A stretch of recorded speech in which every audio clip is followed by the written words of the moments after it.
Between 1830 and 1860, roughly 3,000 mountain men survived brutal Rocky Mountain winters that killed 1 in 5 who attempted it, facing temperatures of 40 below zero, months of isolation, and the constant threat of starvation. Their cabins were tiny fortresses against a world determined to freeze them solid, and their only weapons were foresight, iron will, and a deep understanding of a landscape that wanted them dead. Here's what it was really like to survive a frozen winter in the heart of the Rockies. If these stories help you sleep, a like or subscribe would mean a lot. Also, drop where you're listening from and what time it is there. I check the comments and it's wild seeing people from Norway and Australia on the same video. So we're going back to the Rocky Mountains in the 1830s tonight. But first though, get comfortable. Seriously, take a second, adjust whatever needs adjusting. You're not going to want to move once we start.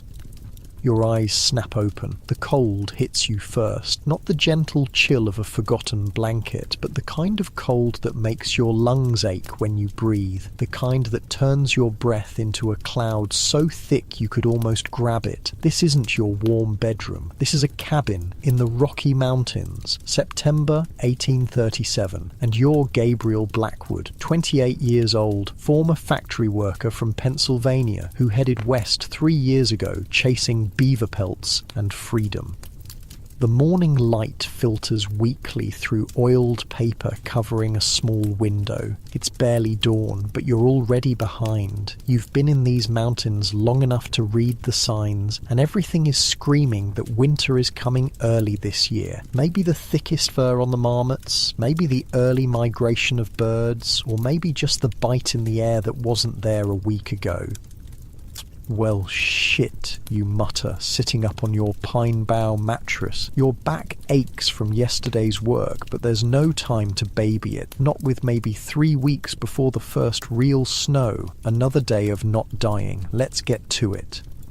The rough-hewn log walls of your cabin are sturdy enough, but they won't mean a damn thing without preparation. You've seen what happens to men who don't respect the mountains in winter. You found Johnson last spring, frozen solid in his cabin, woodpile exhausted, body huddled around a cold hearth. You pull on buckskin pants, a wool shirt that hasn't been washed since, honestly, you can't remember. Your moccasins are wearing thin across the soles, another thing to fix before snow flies. The fireplace holds just embers now. You kneel, adding kindling carefully, blowing gently until flames catch. The heat feels miraculous against your stiff fingers. Your stomach growls, but breakfast will have to wait. Daylight is too precious to waste. Outside, the morning air stings your face. The small clearing around your cabin is littered with projects half finished. A woodpile that needs to be tripled, meat drying racks that need to be filled, chinking between logs that needs repair. You grab your axe, testing the edge with your thumb.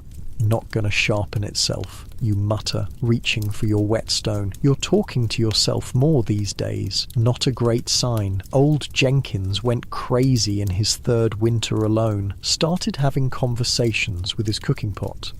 By spring, he couldn't string together a sentence that made sense. At least I know I'm talking to myself, you say, with a grim smile, working the stone against the axe edge. That's probably a good sign. Probably. Now let me take you through a day in late September as Gabriel races against the coming freeze. Imagine standing in a forest of lodgepole pines, each one stretching maybe 80 feet up. Your axe swings in a rhythm now, the steel biting into dead-standing timber with a satisfying chunk. Your back screams at you to stop, but your brain does the math. Every log means another day of survival when the temperature drops to 40 below. 20 days of solid chopping, you wheeze between swings. That's what it takes. 20 days of wood cutting to maybe not freeze to death over 5 months.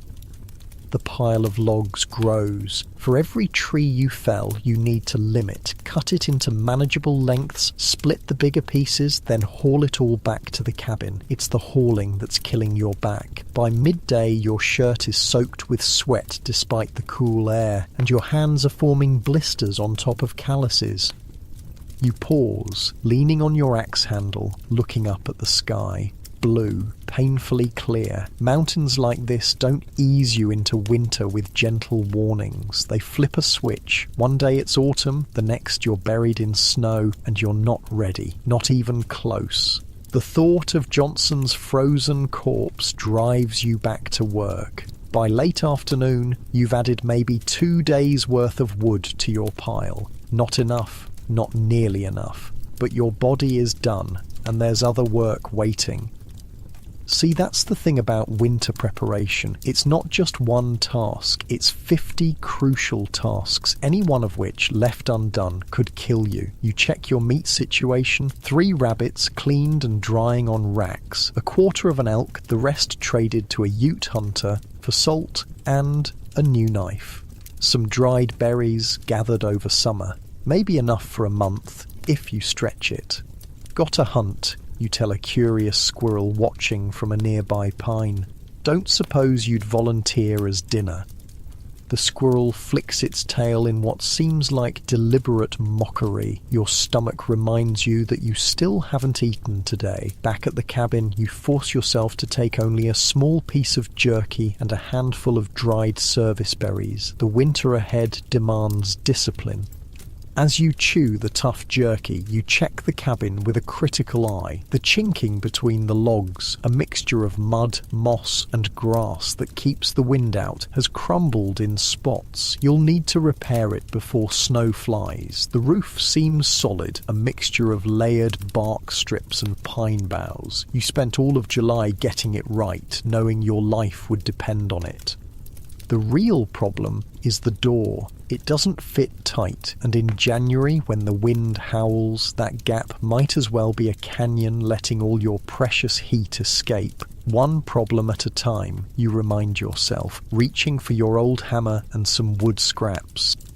Wait, let me paint you a picture of what's at stake here. In the depths of winter, when the temperature plunges to 40 below, the cold doesn't just hurt, it transforms the world. At that temperature, your spit freezes before it hits the ground. Metal becomes so cold it can tear the skin off your fingers if you touch it barehanded. Your breath freezes in your beard or on your eyelashes, creating ice crystals that can actually freeze your eyes shut if you're not careful. And it's not just the cold, it's the isolation, the knowledge that the nearest settlement is 70 miles away across mountain terrain. If you break your leg, you die. If you run out of food, you die. If your fire goes out in February and you can't restart it, you'll be frozen solid by morning. All right, door first, then more wood tomorrow, you decide, measuring the gap with your fingers.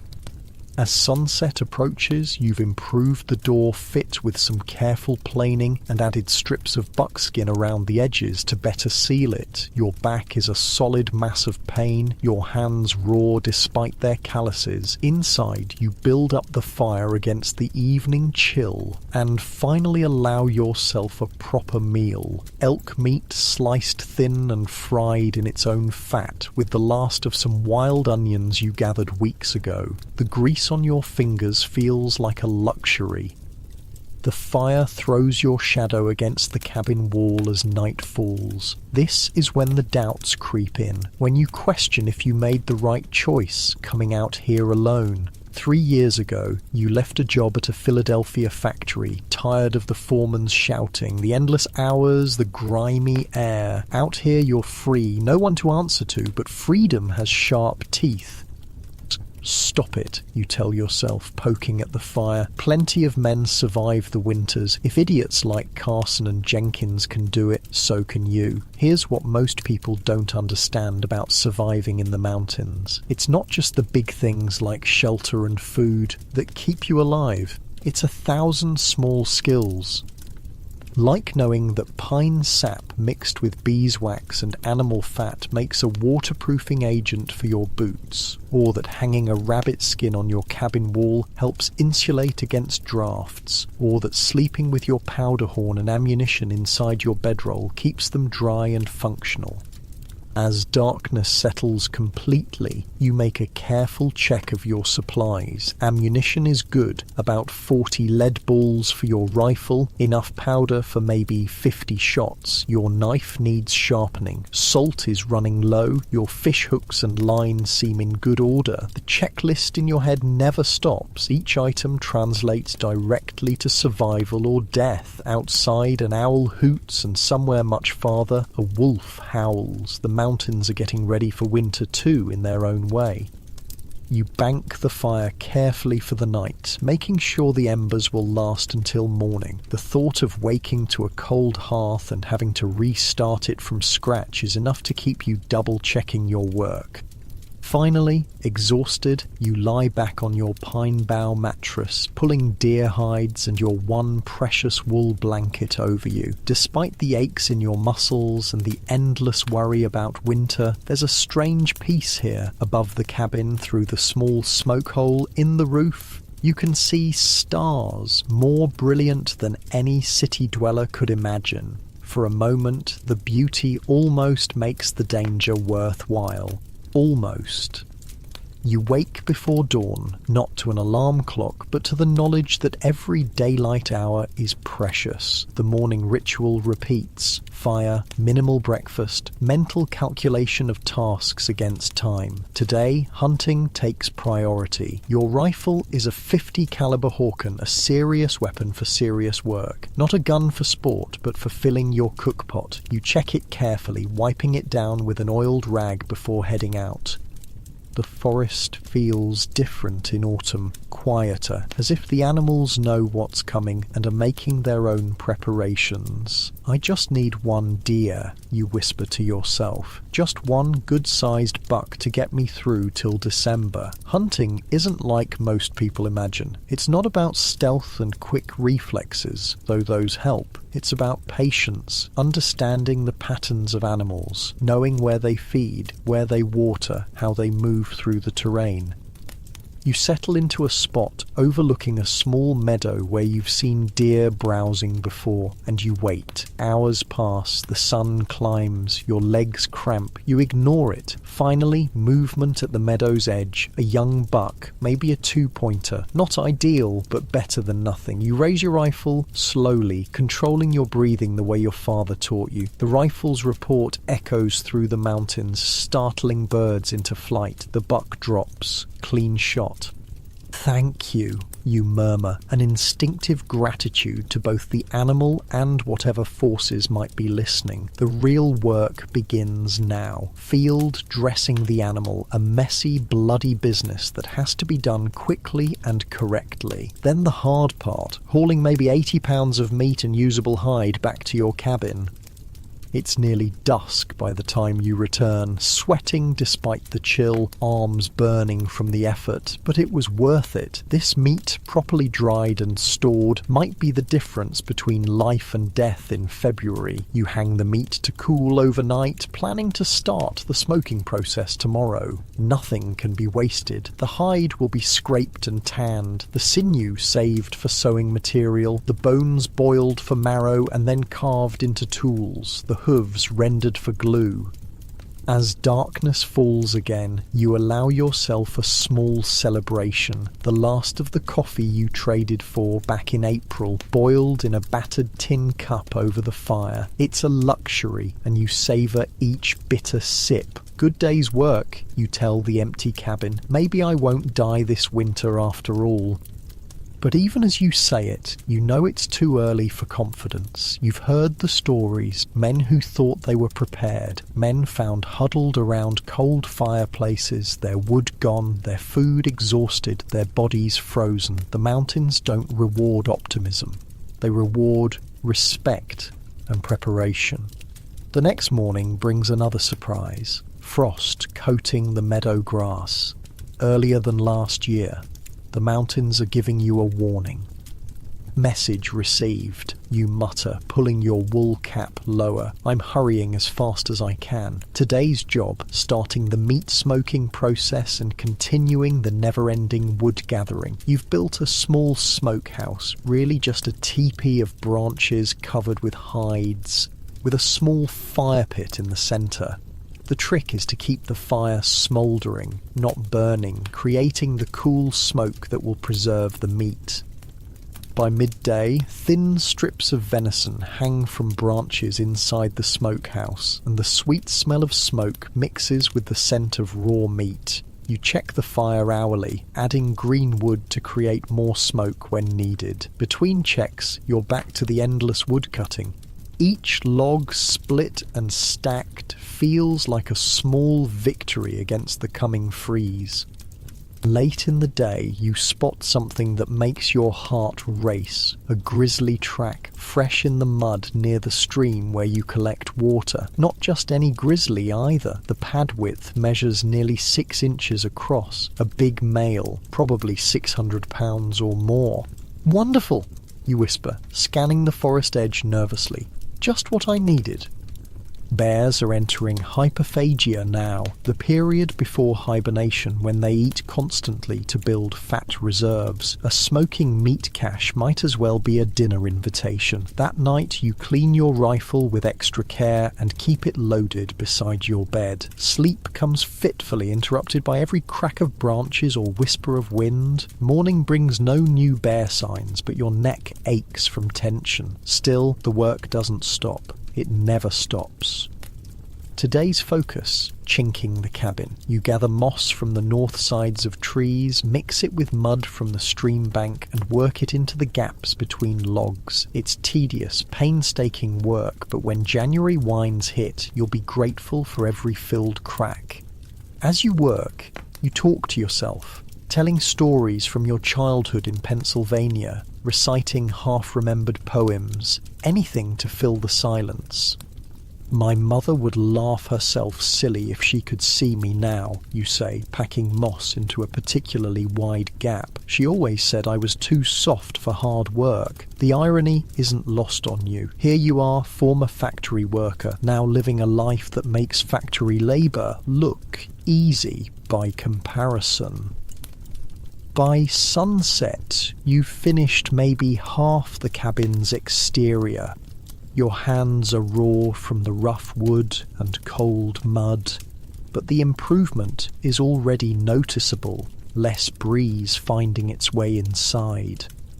That night, you dream of Philadelphia, of crowded streets and shop windows, of conversations that aren't with yourself. You wake feeling oddly homesick for a life you chose to leave, but there's no time for nostalgia. The calendar in your head keeps ticking. Winter is coming, and you're in a race you can't afford to lose. The next few days blur together in an endless cycle of wood cutting, meat smoking, cabin repairs.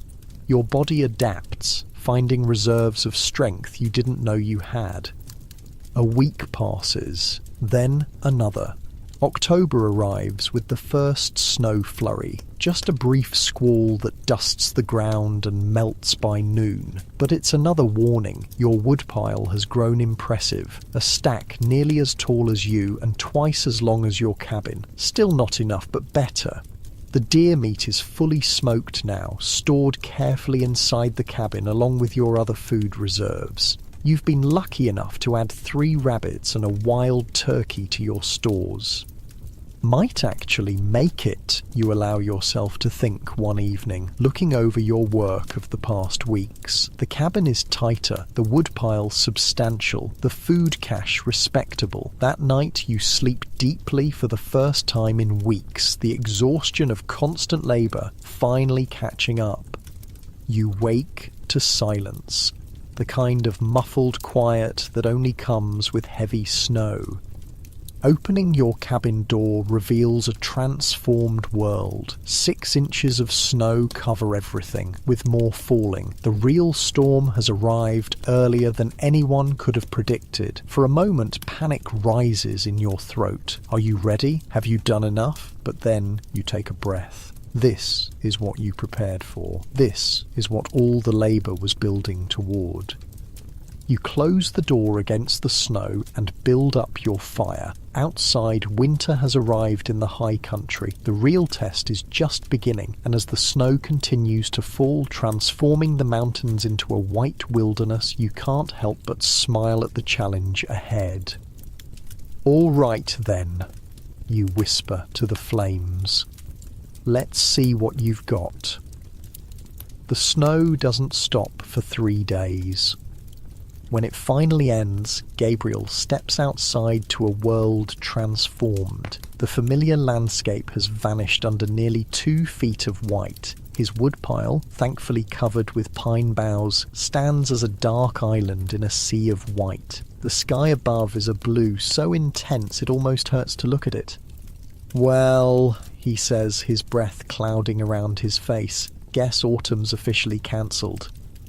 The temperature has plummeted, even with the sun shining brilliantly. It can't be more than 10 degrees, the kind of cold that makes your nose hairs freeze when you inhale. Gabriel trudges through the snow to check his meat storage. Everything looks secure. He breaks the thin layer of ice in his water bucket with his fist. Water will be a constant problem now. The stream is already freezing over, and soon he'll be melting snow for every drop. Back inside, the cabin feels almost warm compared to the biting cold outside. The contrast makes Gabriel suddenly appreciate his weeks of labour. The chinking job he'd done, while not perfect, has sealed most of the gaps. The pile of firewood, while still not as large as he'd like, represents hundreds of hours of sweat and strain. "Could have been caught with my pants down," he mutters, glancing at the snow visible through the small window. Like Anderson last year.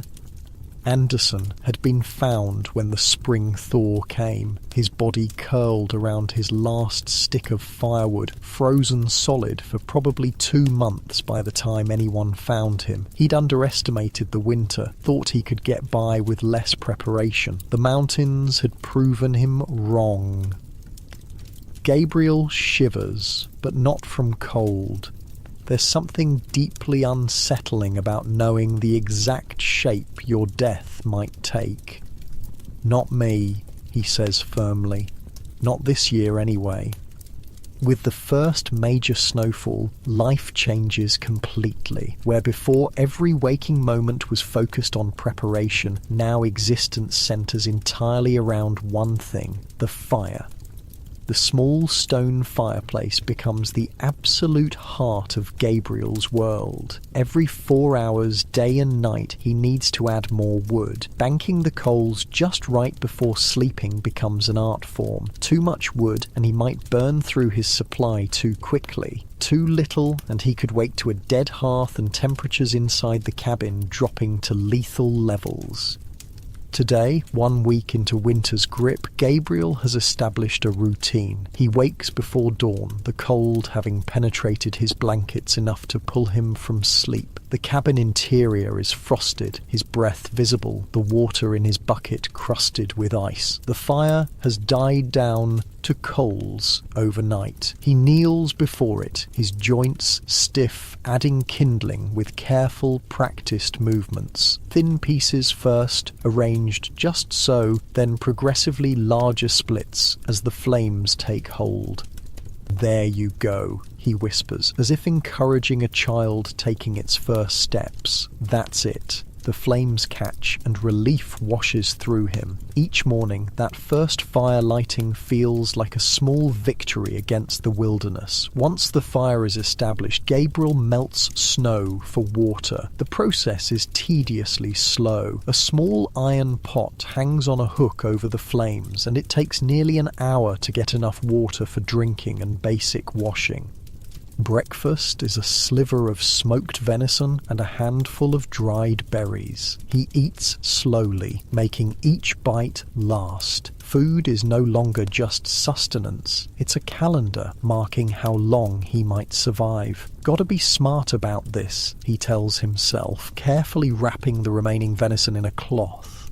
February Gabriel will thank October Gabriel for not being a greedy bastard.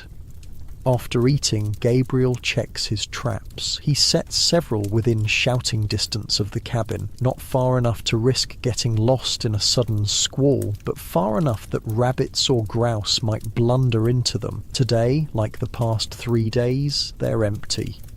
Typical, he mutters, kicking at the snow. Animals get scarce right when you need 'em most. Back in the cabin, he turns to the day's real work, making repairs to equipment that would be impossible to replace until spring. His moccasins are laid out on his small table. The left one has a seam that's started to give way. With sinew thread and a bone needle, he stitches it closed, his large hands working with surprising delicacy. Ma would be shocked, he chuckles to himself. Never could get me to help with mending back home. Memories flood in as he works. His mother at her sewing table, his sisters giggling over some private joke, his father's rumbling voice from the next room. For a moment, the isolation feels crushing. Gabriel shakes his head, pushing the thoughts away. Homesickness is a luxury he can't afford. Not now, not here. As he works, he talks to himself, a habit that's become more pronounced with each passing day of isolation. Should check the snowshoes next. Webbing's looking worn on the right one, and the fishing line needs new hooks. If the ice gets thick enough on the lake, might try ice fishing in a couple weeks. His voice, bouncing back from the log walls, is the only human sound for 50 miles in any direction. By midday, the fire needs substantial feeding. Gabriel selects logs carefully from his stack, mentally calculating how long his supply might last if the winter stretches into April or even May, as it sometimes does at this elevation. The wood makes a satisfying chunk as he drops it onto the coals. Sparks swirl up the chimney. "You know," he says to the flames, "back in Philadelphia, I paid a landlord $15 a month for a room with a fireplace that smoked constantly. Here I am, building my own fires in my own cabin, and I don't owe a damn penny to anyone." That thought sustains him as he turns to his next task, cataloguing his food supplies. It's a grim accounting. Despite his preparations, the math is unforgiving. If he's careful, very careful, he has enough to last until late March. But if winter holds past that, Gabriel shakes his head. "Cross that bridge when we come to it," he mutters. By mid-afternoon, cabin fever starts to set in. The walls, initially a welcome shelter from the cold, begin to feel like a prison. The silence, normally peaceful, takes on a suffocating quality. Need to get outside, even if it's just for a minute, Gabriel decides. He bundles up in layers. Wool, shirt, buckskin jacket, his one pair of mittens, the fur cap he made from a fox pelt last winter. The preparation to go outside takes nearly 15 minutes. The cold hits him like a slap when he opens the door. It must be below zero now, the sun already sinking, though it's barely 3 in the afternoon. Winter days are brutally short this high in the mountains. Gabriel forces himself to walk a circuit around the cabin, checking for any damage from the snow. The roof is holding well, though icicles like daggers hang from the eaves. He knocks them down methodically. One falling on someone's head could cause a serious injury. And up here, there's no doctor to stitch you up.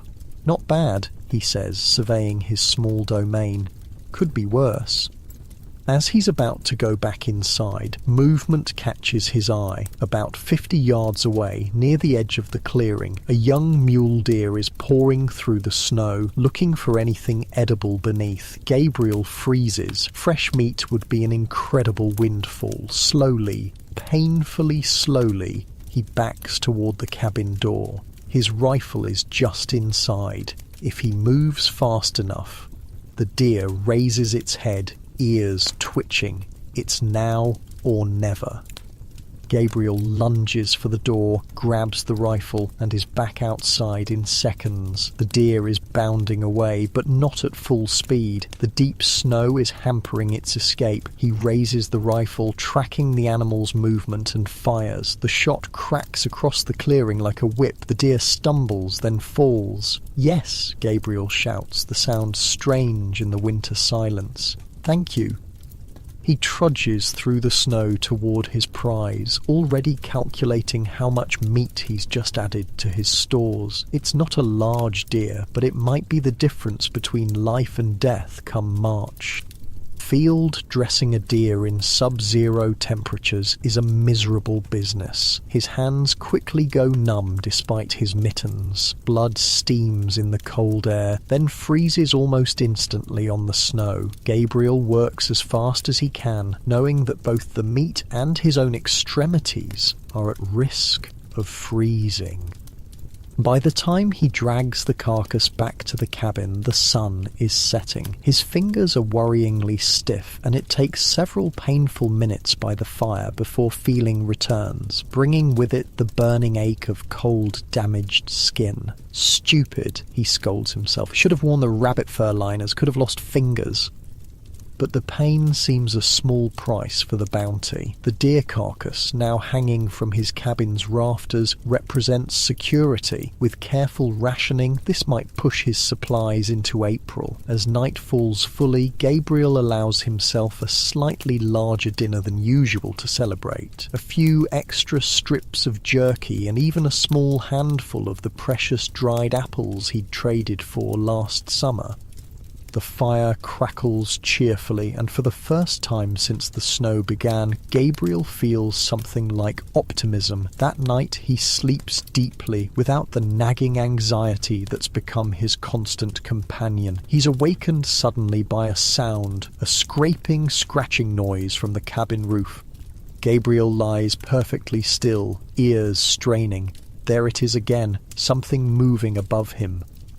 His rifle is propped against the wall beside his bed. He reaches for it silently, heart pounding. Bears should be hibernating by now, but not all go down for winter at the same time, and a hungry grizzly looking for one last meal before sleeping would find the scent of fresh deer meat irresistible. The scratching continues. It doesn't sound heavy enough for a bear, maybe a marten or a wolverine drawn by the deer scent. Whatever it is, Gabriel can't risk damage to his roof or loss of the deer meat. He slips from beneath his blankets, the cold air hitting him like a wave, and moves cautiously toward the cabin door, rifle ready. Outside, the night is crystal clear, stars blazing against the black sky. The temperature must be 20 below zero. His breath freezes instantly in his beard as he scans the cabin roof. There, a dark shape against the snow. Not a bear, thank God. A wolverine, stocky and powerful, clawing at the chimney area where the smoke carries the scent of meat. Gabriel raises his rifle. Wolverines are known to be ferocious, capable of driving off animals many times their size. Best not to take chances. The shot cracks through the night. The wolverine tumbles from the roof into the snow. "Sorry, friend," Gabriel says, approaching the fallen animal cautiously. "Can't share my supplies." An unexpected bonus. Wolverine fur is excellent, dense and frost-resistant. The pelt will make a good addition to his winter gear, but standing outside in nothing but his wool shirt and pants, Gabriel is already shaking violently from the cold. He grabs the wolverine by its thick tail and drags it toward the cabin door. Inside, it takes nearly half an hour huddled by the fire before his body stops shaking. The experience is a sharp reminder of how quickly the winter cold can kill. Or note to self, he mutters through chattering teeth. Don't go outside half-dressed, idiot. The wolverine carcass lies near the door. In the morning he'll skin it and stretch the hide. Nothing goes to waste up here. As Gabriel finally warms enough to return to bed, he realizes he's facing another challenge. His firewood is disappearing faster than he'd calculated, between needing to keep the cabin extra warm for processing the deer meat and the temperature dropping lower than he'd anticipated. He's burning through his supply at an alarming rate. "Damn it," he whispers, looking at the diminished pile. If the winter is as long as last year's, he might run out by early March. Sleep comes fitfully now, worry gnawing at his mind. Morning brings another challenge. While skinning the wolverine, the knife slips on the frozen hide and Gabriel gashes his left hand between thumb and forefinger. "Son of a bitch," he hisses, dropping the knife and clutching his hand. Blood wells immediately, dripping onto the cabin floor. Injury in the wilderness is always serious, but winter injuries can be fatal. Infection without medicine, incapacitation without help nearby, either could be a death sentence. Gabriel packs snow against the wound to slow the bleeding, then rummages one-handed through his small collection of medical supplies. He has some whiskey, traded for at enormous cost specifically for wound cleaning, and a few scraps of relatively clean cloth for bandaging.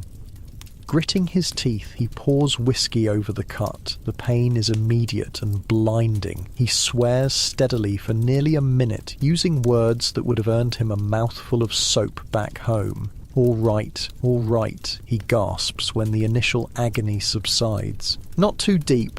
Probably won't need stitches." He wraps the hand tightly with cloth strips, trying to keep it clean, but he knows the real problem is just beginning. With his left hand injured, every task becomes twice as difficult, and he can't afford to rest. The deer meat needs to be cut into strips for smoking and drying. The wolverine pelt needs scraping and stretching. Wood needs to be brought in. Snow needs to be melted for water, and all of it must be done with essentially one good hand. "No choice," Gabriel tells himself firmly. "Just slower, that's all." The day passes in a blur of pain and awkward, one-handed labour. By sunset, Gabriel is exhausted, his bandage soaked through with blood and his right arm aching from doing the work of two. He changes the bandage, noting with relief that the bleeding has slowed and the wound's edges look clean. No sign of infection yet. He can only hope it stays that way. That night, the temperature drops even further. The walls of the cabin crack and pop with cold. Despite the fire, frost forms on the inside walls, and Gabriel's water bucket freezes solid. He wakes every few hours to feed the fire, each time finding the cabin colder than before. By dawn, it's clear this is no ordinary cold snap. This is the kind of killing cold the old-timers warned him about. Outside, the thermometer he'd traded for in St. Louis reads 38 degrees below zero, and that's not counting wind chill. "Christ," he whispers, staring at the mercury. At this temperature, exposed skin can freeze in under a minute. If the fire were to go out... Gabriel looks at his woodpile with new anxiety. He'd thought he had enough. Now he's not so sure. One day at a time, he reminds himself. Get through today. Tomorrow will take care of itself. But as he turns to go back inside, a sound stops him. A long, low howl from the forest edge, then another, closer. Wolves. They've scented the deer meat, and in weather this cold, with game scarce, they'll be desperate. Gabriel hurries back into the cabin, making sure the door is securely latched. His injured hand throbs as he reaches for his rifle, checking that it's loaded. Through the small window, he catches glimpses of grey shapes moving at the forest edge. 4 wolves. Normally they'd avoid a human dwelling, but hunger changes the usual rules. Just perfect, Gabriel mutters, watching as one of the wolves trots boldly into the clearing. As if I didn't have enough problems. The wolf stops, nose raised, testing the air. It's a big male, lean and powerful even in the depths of winter. It stares directly at the cabin with unsettling intelligence. Gabriel raises his rifle, using his injured hand to steady it despite the pain. He takes aim through the window. The wolf turns suddenly, as if sensing the threat, and lopes back toward the trees. Gabriel lowers the rifle, exhaling slowly. The wolves haven't left. He can still see shapes moving among the trees, but they're keeping their distance for now. They'll be back, he says grimly, and I can't waste ammunition. This new threat changes his calculations yet again. He'll need to be even more careful about going outside, especially around dawn and dusk when wolves are most active, and he'll need to secure the deer meat better, maybe build a small meat cache up in a tree where the wolves can't reach it. All with an injured hand, dwindling firewood, and temperatures cold enough to kill. Gabriel sits heavily on his single chair, suddenly overwhelmed. There are moments, even for the most experienced mountain men, when the sheer magnitude of the challenge seems too much. This is one of those moments. One problem at a time, he says finally, his voice sounding thin in the cold cabin. Just take it one problem at a time. He stands, wincing as his injured hand throbs and moves to the fire. First things first, keep warm, then deal with the meat, then figure out the wolves, then worry about firewood, one problem at a time. It's the only way to survive. As he stacks wood on the fire, Gabriel can't help but laugh darkly at his situation. And to think I left Philadelphia because factory work was too demanding, he says to the flames. Bet that foreman isn't worried about wolves eating him right now. Outside, the sun glints blindingly off the snow, and somewhere in the trees, the wolves wait. Winter in the high country has only just begun, 3 weeks into full winter now, and Gabriel's world has contracted to the most basic elements of survival. Each day follows the same vital pattern. Tend, fire, melt snow for water, eat sparingly, check for threats, maintain equipment, and try not to think too much about how many winter days still lie ahead. His injured hand is healing, though the cold makes the process painfully slow. The wolves have become a regular presence, appearing at dawn and dusk to test his defences. So far they've kept their distance, but Gabriel knows hunger will eventually make them bolder. Today dawns brutally cold again, the thermometer showing 26 below zero. Gabriel's beard, now full and untrimmed, freezes solid with his first breath outside. He's checking his small meat cache, built on a platform 10 feet up a pine tree near the cabin. High enough to keep it from wolves, but close enough that he doesn't risk getting lost in a sudden squall. The meat is secure, freezing solid in the intense cold. Gabriel nods with satisfaction. At least something is going right. As he turns to head back to the cabin, movement catches his eye at the forest edge. Not a wolf this time, a man on snowshoes, moving slowly through the deep snow. Gabriel stares in disbelief. Another human being, after weeks of solitude, seems almost like a hallucination. He raises his arm in greeting, his heart suddenly racing with the simple joy of seeing another person. The figure waves back and alters course toward the cabin. As the stranger gets closer, Gabriel recognizes him, Jim Bridger, one of the most experienced mountain men in the Rockies. They'd met briefly at the summer rendezvous, trading stories over whiskey. Bridger, Gabriel calls, his voice cracking from disuse. "Welcome." Bridger approaches, his face barely visible between a fur hat and a massive beard crusted with ice. He's pulling a small sled loaded with supplies. "Blackwood," Bridger nods in greeting. "Thought that might be your smoke. Glad to see you're still among the living." The simple exchange feels monumental after so much isolation. Gabriel finds himself grinning foolishly. "Come in," he says, gesturing toward the cabin. "Fire's going." Inside, Bridger removes his outer layers, revealing a man in his 40s, weathered by decades in the wilderness. He eyes Gabriel's cabin with the experienced assessment of someone who's survived more winters than most. "Not bad," he says, warming his hands by the fire. "Roof looks solid. Got a good amount of wood, I see." It's high praise from someone like Bridger, and Gabriel feels a rush of pride.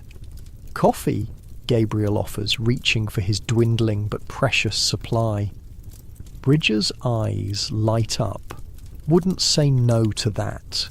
As the coffee boils, the two men exchange information, the currency of the wilderness. Bridger is heading south to check his trap lines. He reports that the winter has been unusually harsh all through the mountains.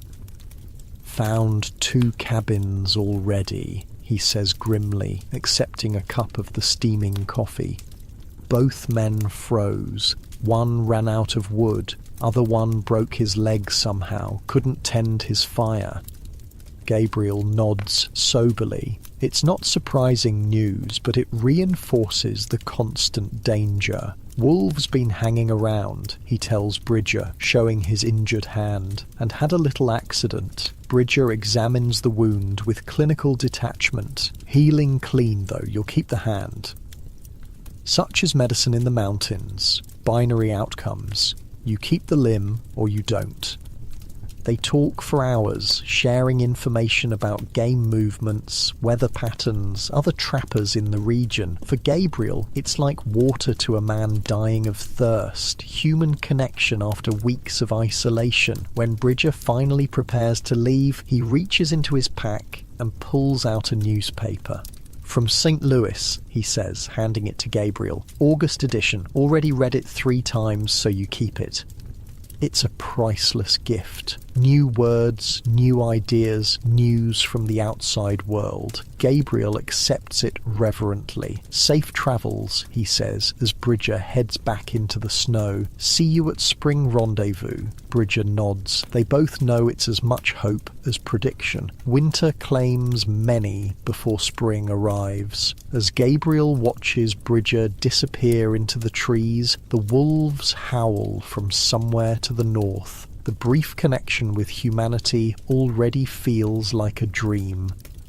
But the newspaper crinkles in his hand, tangible proof that there is still a world beyond these snow-covered mountains, a reminder of why he's fighting so hard to survive. Gabriel turns back to his cabin, already planning how to make the newspaper last, reading just a little each day, saving it like the luxury it is. Behind him, the wolves call again, closer now, always closer. Winter is far from over. The newspaper becomes Gabriel's most treasured possession.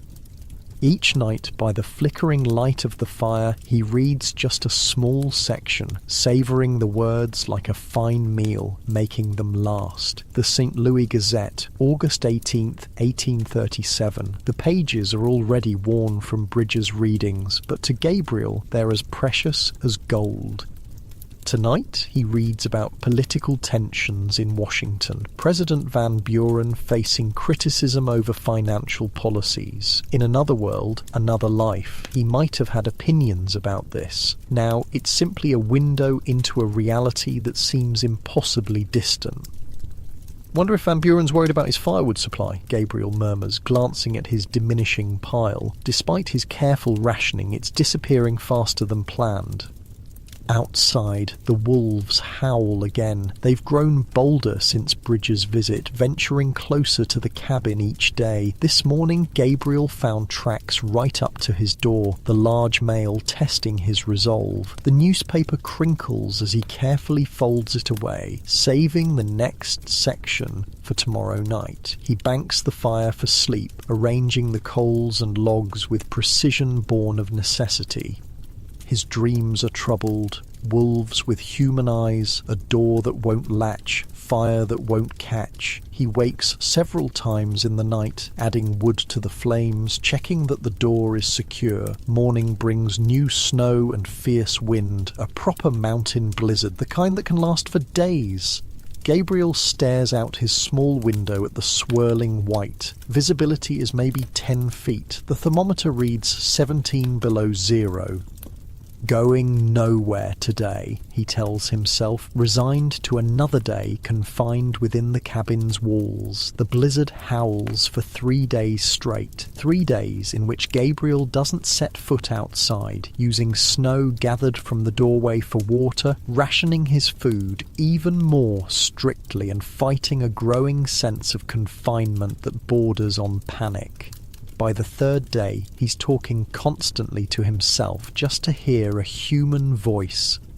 Should reinforce the north wall when this breaks, he says, pacing the small cabin. 5 steps this way, 5 steps back. Could use those pine branches I saved. Weave them against the wall. 5 steps this way, 5 steps back. Maybe melt some pitch for better waterproofing. 5 steps this way, 5 steps back. He catches himself counting the steps, walking the exact same path over and over, and forces himself to stop.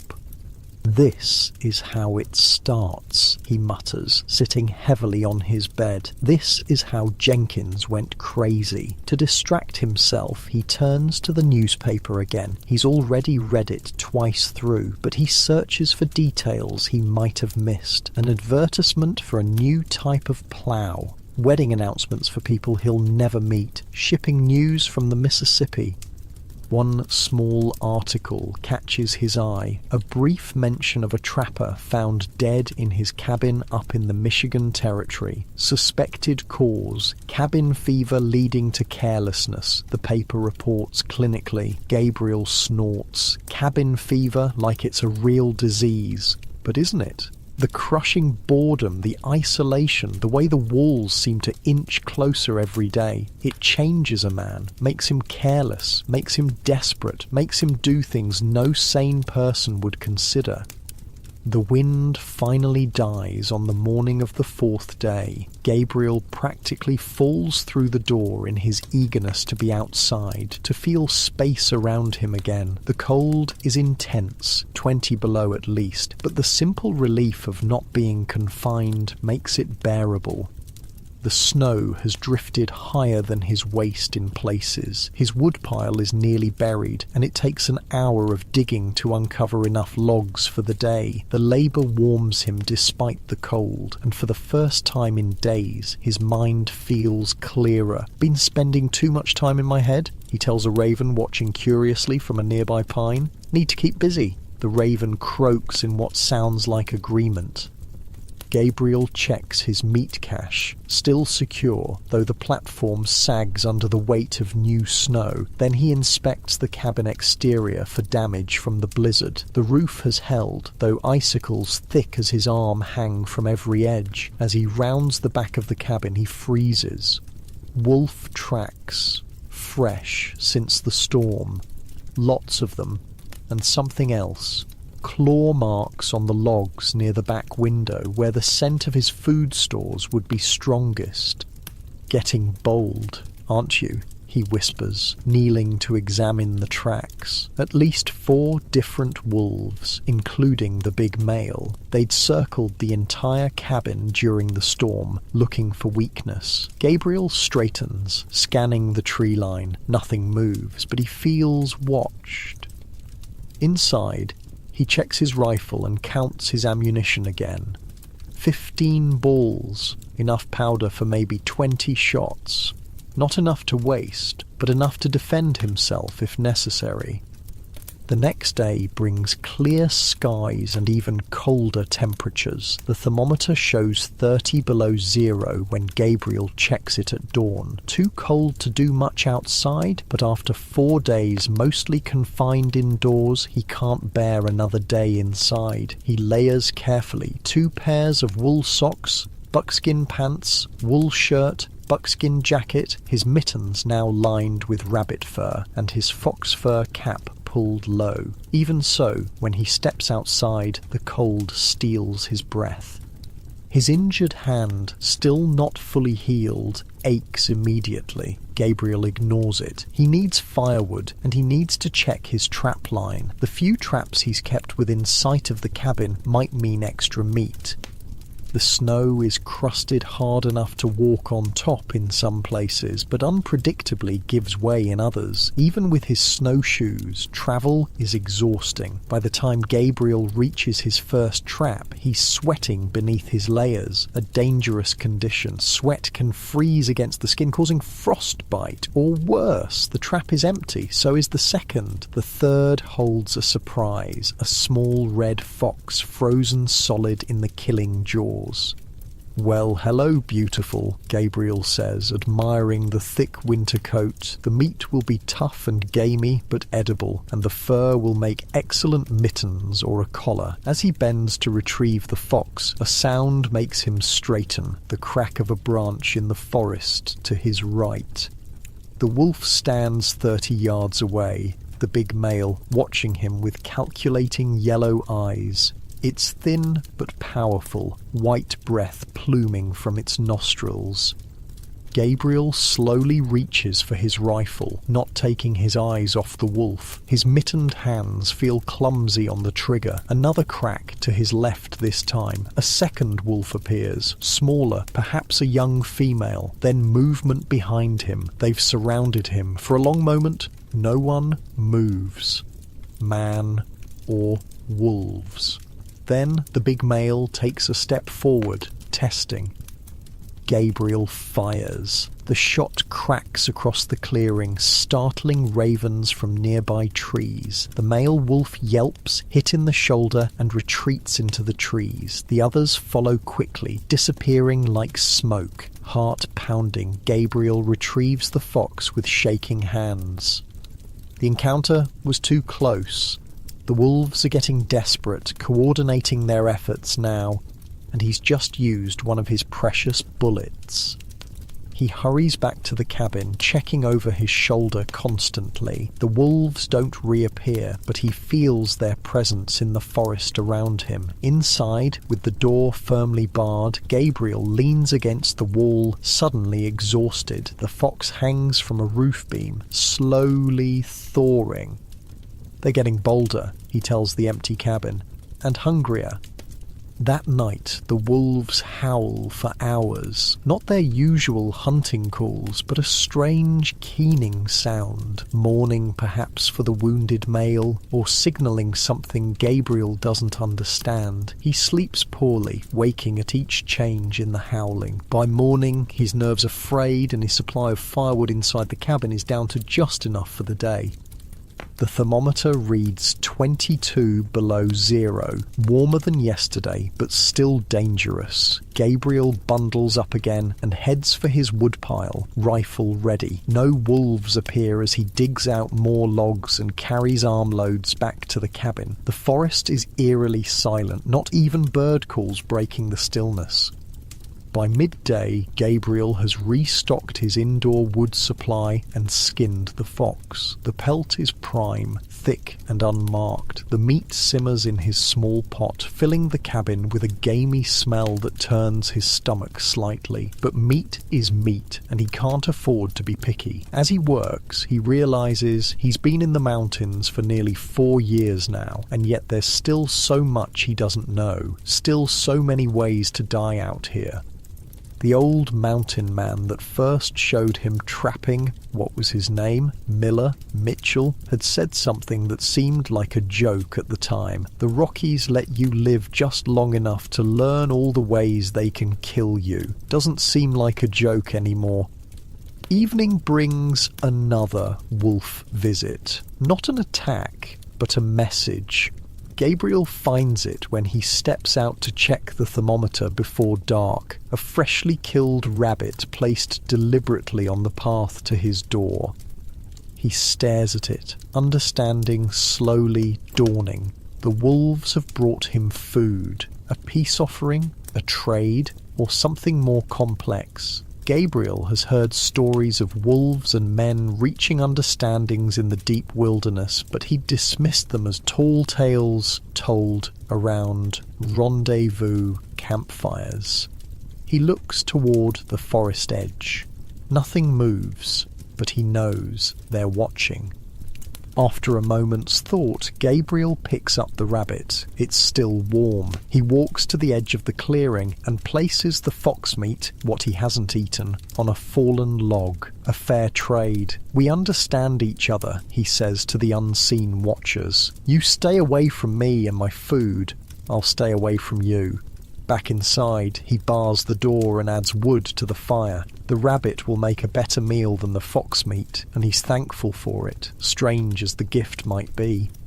That night, no wolves howl. The silence is almost more unsettling than their calls had been. December slides into January. Gabriel marks the new year by reading the last section of the newspaper for the 12th time. The days blur together, each one a repetition of the same survival tasks. Tend fire, melt snow, eat sparingly, repair equipment, maintain shelter.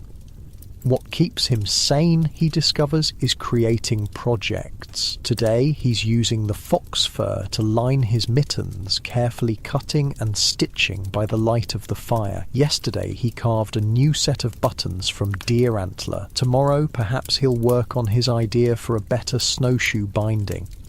The wolves have kept their distance since the strange exchange. Occasionally, Gabriel finds a rabbit or squirrel left near the cabin. Each time, he leaves something in return. Scraps of fat, bones with marrow, once even a carefully drawn picture on birch bark of a wolf, rendered in charcoal. He's begun to recognise individuals in the pack. The big male, now recovered from the bullet wound, he calls silver for the frosting of grey on his muzzle. The younger female is notch for the distinctive mark in her ear. There are 5 wolves in total that he's observed. Never thought I'd be on gift-giving terms with wolves, he tells the fire one evening. Ma would think I've gone completely mad. Maybe he has. The isolation plays tricks on the mind. Sometimes he catches himself having entire conversations with people who aren't there. His father, Bridger, even his former foreman from Philadelphia. January brings the coldest day yet. The thermometer reads 42 below zero when Gabriel checks it at dawn. Too cold for anything but the most essential tasks. Even breathing hurts, the air burning in his lungs. Inside, frost covers everything despite the fire. Water freezes in the bucket within minutes of being melted. The walls crack like gunshots as the intense cold contracts the wood. Gabriel stays in bed most of the day, wrapped in every hide and blanket he owns, emerging only to feed the fire. At these temperatures, letting the fire go out would mean death within hours. He's down to less than a quarter of his original woodpile now. If February and March are as harsh as January, he might not have enough. The thought keeps him awake that night, staring at the ceiling, calculating and recalculating how long his wood might last, how much he can cut on warmer days, how low he can let the fire burn without risking his life. Morning brings no solutions, only the continued intense cold. Gabriel forces himself to eat, though his appetite has diminished in the past weeks. Food is fuel, and his body needs it to generate heat. As he's melting snow for his morning water, he hears it, a new sound. Not wolves, not wind, but a rhythmic crunching. Footsteps in the snow. Gabriel grabs his rifle and moves to the window. A figure approaches through the trees. A man, bent against the cold, pulling a small sled. Not Bridger this time, someone else. Gabriel opens the door, rifle ready but not aimed. "Hello, the cabin," the stranger calls, raising a mittened hand. "Come ahead," Gabriel replies, his voice rough from disuse. The man draws closer, young, maybe 20, with a patchy beard and city clothes not well suited to mountain winter. His face is wind-burned and gaunt. Name's Thomas Reed, he says, stopping a respectful distance from the cabin. From the Mackenzie party, got separated in the last storm, been looking for shelter since. Gabriel assesses the young man quickly. He looks desperate but not dangerous, more like a lost child than a threat. Gabriel Blackwood, he responds finally. Come in before you freeze. Inside, Reed thaws slowly by the fire, his gratitude obvious in every gesture. He's part of a fur trading expedition that got caught by early winter while crossing the mountains. The main party had hunkered down near a river valley, but Reed had been checking trap lines when a blizzard hit. Been wandering for nearly a week, surviving on raw rabbit and melted snow. Thought I was dead for sure, he says, hands wrapped around a cup of hot water. Gabriel can't spare coffee for a stranger. Then I saw your smoke. Gabriel nods, saying little. He's both glad for human company and wary of it. Another mouth means less food, less wood, less chance of surviving until spring. But turning away a man in winter would be a death sentence he's not willing to impose. You can stay 3 days, Gabriel says finally. Rest up, then I'll point you toward your people. Reed's relief is palpable. Thank you. I won't be trouble, I swear. Can help with wood, hunting, whatever you need. Gabriel doubts the city boy will be much help, but he appreciates the offer. We'll see. For now, get warm. That night, the wolves howl again. Their first vocalizations in weeks. Gabriel wonders if they're responding to the newcomer, warning him perhaps.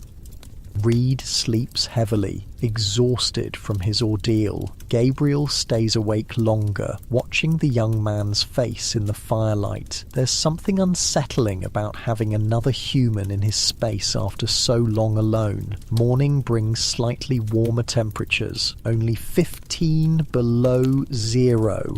Practically balmy compared to recent days. Gabriel decides it's warm enough to check his traps and maybe do some hunting. Want to come along? He asks Reed. See what you're made of? Reed nods eagerly. Yes, sir, whatever you need. Gabriel lends him an extra pair of mittens and his older fur hat. Stay close. Easy to get lost out here, even on a clear day. They head out, Gabriel breaking trail with Reed following. The younger man struggles with the deep snow, unused to the snowshoes Gabriel has lent him. How long you been out here? Reed asks between laboured breaths. In the mountains? 4 years. This cabin, second winter. All alone? Gabriel nods. Prefer it that way, usually.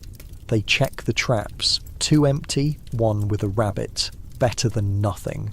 Gabriel shows Reed how to reset them, explaining the fine details that make the difference between success and failure. As they move through the forest, Gabriel notices something. Wolf tracks following them at a distance. Don't worry about them, he tells Reed, who spotted the tracks and looks nervous. They won't bother us, not unless we bother them. You sure? Reed asks, glancing around. Heard wolves get desperate in winter, attack anything. Gabriel shakes his head. We have an understanding, the wolves and me. Reed looks at him strangely, clearly wondering if isolation has affected Gabriel's mind. Maybe it has. They return to the cabin with just the 1 rabbit. Not much of a haul, but Gabriel hadn't really expected more. Game is scarce in deep winter.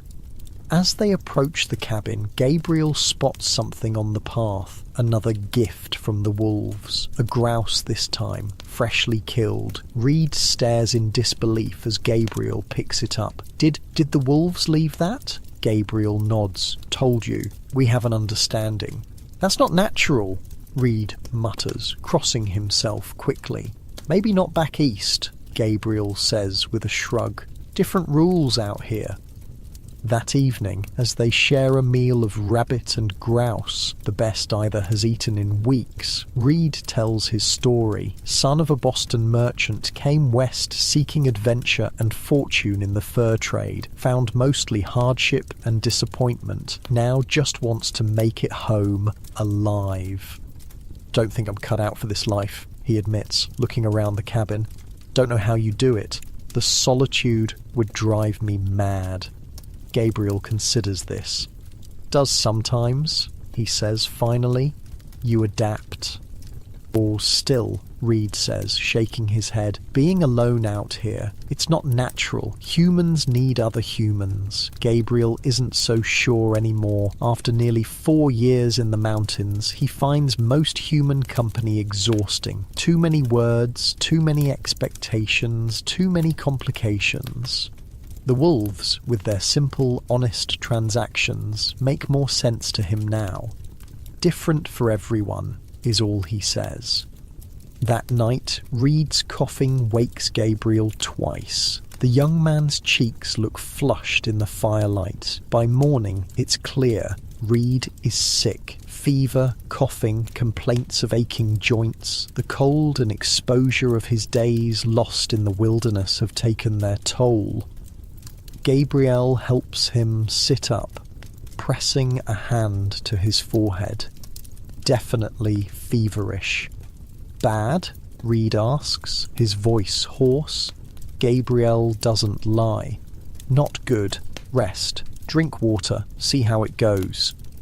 But he knows how these things tend to go in winter, with no medicine beyond willow bark tea for fever and no doctor within 100 miles. If it's just exhaustion and cold, Reed might recover. If it's something worse, lung fever or influenza, his chances are slim. Gabriel makes the willow bark tea and helps Reed drink it. Then he goes outside to think. A sick man in his cabin in the depths of winter, it complicates everything, increases the risk, uses precious resources, and if Reed dies, what then? The wolf he calls Silver appears at the edge of the clearing, watching him with those intelligent yellow eyes. Gabriel stares back, wondering what the wolf would do in his situation. The answer comes easily. A wolf would protect its pack, ensure the survival of the whole over the one. But Gabriel isn't a wolf. Not yet, anyway. He sighs, his breath clouding around his face, and turns back to the cabin. Reed needs help, and Gabriel is the only one who can provide it. For better or worse, they're in this together now. Reed's condition worsens over the next 3 days. His cough deepens, becoming a wet, racking sound that seems to tear at his lungs. The fever rises and falls like the tide, leaving him alternately shivering under every available blanket or throwing them off in feverish confusion. Gabriel does what little he can. Willow bark tea for the fever, onion poultices for the cough, using the last of his precious stored onions, and snow compresses when the fever spikes dangerously high. But mountain medicine has sharp limitations, and Reed's body must largely fight this battle on its own. How bad? Reed asks during a lucid moment, his voice barely a whisper. Gabriel, changing the sodden compress on the young man's forehead, hesitates. He's never been one for comforting lies. Bad enough, he says finally, but I've seen men come back from worse. It's not entirely true, but not entirely a lie either. Gabriel has indeed seen men survive terrible illnesses in the wilderness, though more often he's seen them die. If I don't make it, Reed says, his eyes clearer than they've been in days. There's a girl in Boston, Margaret Thorndyke. Can you get word to her? Gabriel nods, though they both know it's an empty promise. If Reed dies, his body will remain frozen in the cabin until spring thaw. By then, Gabriel will have his own concerns, if he's even survived the winter himself. You'll tell her yourself, Gabriel says, when you're better. Reed closes his eyes. You're a bad liar, Blackwood. That night, Reed's breathing takes on a troubling rattle. Gabriel sits beside him until dawn, keeping the fire well fed, spooning water between the young man's cracked lips when possible. He's seen this sound before. Mountain men call it the death rattle, fluid in the lungs, drowning a man from within. Outside, as pale winter light finally breaks, the wolves howl, a long, eerie chorus that raises the hair on Gabriel's neck. It sounds different from their usual calls, almost like mourning. They know, Reed whispers, startling Gabriel, who thought him unconscious. The wolves! They can smell death coming. Save your strength, Gabriel tells him, adjusting the blanket. Wolves don't know anything, but he's not sure he believes that anymore. By midday, Reed slips into unconsciousness, his breathing shallow and irregular. Gabriel checks his own dwindling supplies. The firewood situation is becoming desperate. He's down to perhaps 3 weeks' worth if he's extremely careful, and the winter might last 2 more months. And now he's burning extra to keep the cabin warmer for Reed. The math is inescapable. Hard choices loom ahead. Gabriel bundles up and steps outside, needing space to think. The cold hits him like a physical blow. It must be 30 below again. Too cold for prolonged activity, but he forces himself to make a circuit of the cabin, checking for any new animal signs. Wolf tracks circle the entire clearing, as they do most mornings now. Gabriel has grown used to their presence, even comforted by it in a strange way. At least they're predictable in their intentions, unlike humans. As he rounds the cabin, Gabriel notices something new, a small cairn of stones at the edge of the clearing, just visible above the snow. He approaches cautiously, rifle ready, though it's clearly not an animal threat. The stones are deliberately placed, forming a small monument about 2 feet high. On top rests a freshly killed rabbit. Gabriel stares at it, uncomprehending. The wolves leave food sometimes, yes, but not like this. This is human. A sound behind him makes him spin, rifle raised. A figure stands at the forest edge, not Reed, who's unconscious in the cabin, but a native man, dressed in furs against the cold. For a long moment they simply look at each other across the clearing. Then the native man raises an empty hand in greeting. Gabriel slowly lowers his rifle and returns the gesture. The man approaches, moving with confidence on snowshoes across the deep drifts. As he gets closer, Gabriel notes his features, middle-aged, face weathered by the elements, eyes alert and assessing. Ute, most likely, based on his clothing and the tribal territories Gabriel knows. "You speak English?" Gabriel asks when the man stops a respectful distance away. The man nods. Some. Traded with whites before. His accent is thick but understandable. "I am Kanosh. Gabriel Blackwood." Kanosh gestures toward the cabin. "2 smokes from your fire. 1 is dying." It's not a question, but Gabriel nods confirmation. "Lung fever, I think." Kanosh seems unsurprised. Many whites die in winter here, not prepared. He looks pointedly at Gabriel's dwindling wood pile, partially visible beneath its snow covering. Gabriel bristles slightly at the implied criticism, but can't argue with the truth of it. Been a hard winter. Kanosh makes a small sound that might be agreement. "All winter's hard here. Must prepare more." "I did prepare," Gabriel says defensively. "Had a good woodpile. Just not enough." Kanosh finishes for him. He gestures toward the rabbit on the cairn. "For your fire spirit?" Gabriel's confusion must show on his face, because Kanosh continues. "You feed wolves. Spirits watch. Must feed fire spirit too."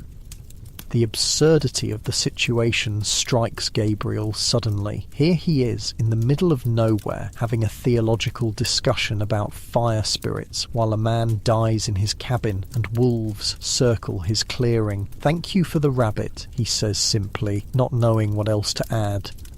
Kanosh studies him for a moment longer. "You have wolf medicine, unusual for white man." "Wolf medicine?" "Wolves speak to you, bring gifts." Kanosh points toward the edge of the clearing where Silver, the big male wolf, has appeared, watching them with those intelligent yellow eyes. "This not normal." Gabriel follows his gaze. "We have an understanding." Kanosh nods, as if this makes perfect sense. "The dying one," his spirit calls them. Reed calls the wolves. "When spirit prepares to leave body, wolves can hear. They wait." Kanosh says this matter-of-factly, as if explaining that water freezes in cold temperatures. Gabriel shivers, and not from the cold. "Can you help him, the sick man?" Kanosh considers this. "Perhaps. Have some medicine. Not always work for white men." "Anything would help," Gabriel says, realizing how desperate he sounds. Kanosh nods once. "We'll return tomorrow. Bring medicine." He glances again at Gabriel's woodpile, and will show where to find standing dead trees nearby. Good for burning. With that, he turns and heads back toward the forest.